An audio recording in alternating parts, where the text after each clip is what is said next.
नमस्कार। मैं ब्रजेश कुमार मिश्र। कल से ही आईपीएस अधिकारी अंजना कृष्णा चर्चा में है। चर्चा में इसलिए हैं क्योंकि वो अवैध खनन को रोक रही थी, वो भ्रष्टाचार को रोक रही थी। इस पर महाराष्ट्र के डिप्टी सीएम, एनडीए सरकार, भाजपा के गठबंधन जो महाराष्ट्र की सरकार है, उसके डिप्टी सीएम अजीत पवार, जो पहले से ही भ्रष्टाचार में उनके ऊपर भ्रष्टाचार के आरोप लगते आए हैं, और ये आरोप कोई कांग्रेस ने नहीं लगाया है, भारतीय जनता पार्टी के नेताओं ने लगाए हैं। भारतीय जनता पार्टी के जो मुख्यमंत्री है देवेंद्र फडणवीस ने कहा है, अजीत दादा चक्की पीसिंग चक्की पीसा।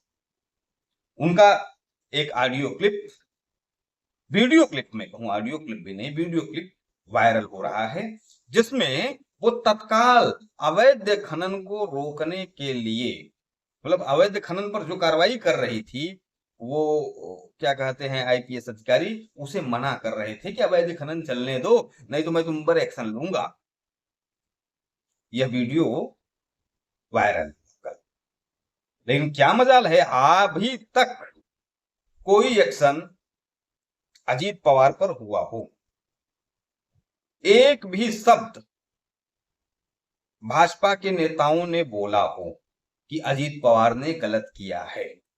हाँ, मामला उल्टा चल रहा है कि अब आईपीएस अधिकारी के सर्टिफिकेट का जांच होगा। किस प्रकार से अधिकारियों का शोषण किया जाता है इन भ्रष्ट नेताओं के द्वारा, भ्रष्ट तंत्र के द्वारा, इसका यह ज्वलंत उदाहरण है। हम ईमानदारी की बात करते हैं, किस मुख से करते हैं? मुख तो कालिक से पुता हुआ है, बिल्कुल काला चेहरा है इन नेताओं का। हम ईमानदारी की बात करते हैं, किस मुख से करते हैं? यह विचार करने की बात है। भाजपा का दामन भी भ्रष्ट नेताओं के साथ दागदार है, और मुझे वो दिन याद आते हैं जब मोदी जी प्रधानमंत्री नहीं थे। 2014 में जब वो चुनावी रैलियां करते थे तो कहते थे, न खाऊंगा न खाने दूंगा, और उसके बाद सरकार में आए तो हो दुनिया भर के भ्रष्टाचारी, हर दल के भ्रष्टाचारी भाजपा नामक गंगा में डुबकी लगा रहे हैं। इनके पार्टी में कोई भ्रष्टाचारी आ जाए तो समाज सेवी हो जाएगा, इनके पार्टी में कोई बलात्कारी आ जाए तो वो समाज सेवी हो जाएगा, संत हो जाएगा, इनके पार्टी में कोई गुंडा आ जाए, माफिया आ जाए तो वो संत हो जाएगा, राष्ट्रद्रोही आ जाए, हिंदू द्रोही आ जाए तो वो संत हो जाएगा। इतना दोगला चरित्र, इतना दोगला चरित्र कैसे, कहां लेकर जाओगे? और यह दोगला चरित्र सिर्फ भारतीय जनता पार्टी में नहीं है, ऐसी बात नहीं है, हर राजनीतिक दलों में है। देश की जनता इस समय ईमानदार राजनीति के लिए तरस गई है। एक भी नेता, एक भी पार्टी इस देश में ईमानदारी की बात करने वाले नहीं। हाँ, मैं कहूंगा कि भाई मैं ये बात थोड़ा सा कि एक भी नेता ईमानदारी वाले नहीं है, 99% तो करेक्ट है, 1% ईमानदार होंगे, और जो ईमानदारी वाला काम करना चाहते हैं वो करने नहीं पाएंगे, क्योंकि पूरा सिस्टम ही भ्रष्ट तंत्र है।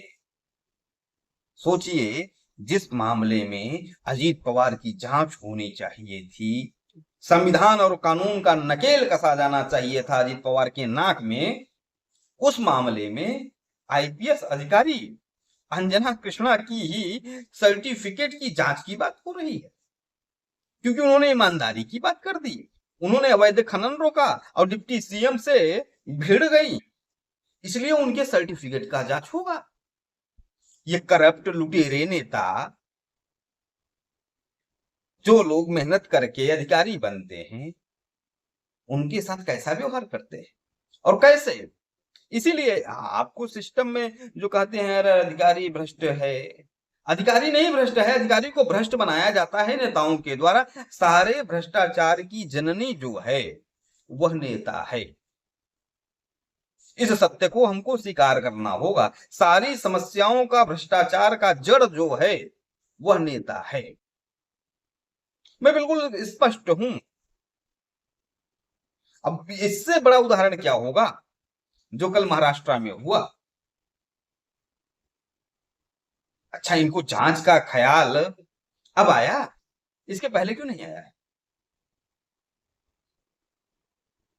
ये धमकाने वाला रवैया है कि तुम ज्यादा अपने पंख मत फैलाओ, तुम्हारे पंख कतर दिए जाएंगे।